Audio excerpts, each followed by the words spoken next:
পয়েন্টটা লিখে নিন, খুব কাজে দেবে। যারা উদ্দণ্ড হয়, বর্তমানকালে যে ইয়াং জেনারেশন উদ্দণ্ড, কারণ ঔদ্ধত, এই ধরনের মানুষ যখন লক্ষ্মী পায়, বিদ্যা পায়, ঐশ্বর্য পায়, এই তিনটি লক্ষ্মী, বিদ্যা, ঐশ্বর্য, ঔদ্ধত পুরুষ বেশি দিন এটাকে ধরে রাখতে পারে না। যেমন মহাভারত, কি ইনসাইটফুল কথা। ঔদ্ধত যারা, ঔদ্ধত অহংকার যাদের, আমেরিকা দেখছেন না, যেখানে ঢুকছে সেখানে মার্কে তাকে বেরোতে হচ্ছে, যেখানে ঢুকছে কোরিয়া, ভিয়েতনাম, ইরাক, যেখানে গেছে সব জায়গায় মার।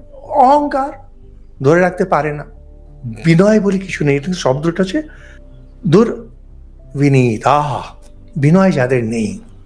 আপনার বিদ্যা যদি থাকে বিনয় রাখুন, টাকা পয়সা আছে বিনয় রাখুন, ক্ষমতা আছে বিনয় রাখুন। দেখুন, এটা হচ্ছে যে মহাভারত জীবন দর্শন, এটা চিরদিনের জন্যে। বিনয়ের অভাব যদি থাকে আপনি মরবেনই মরবেন।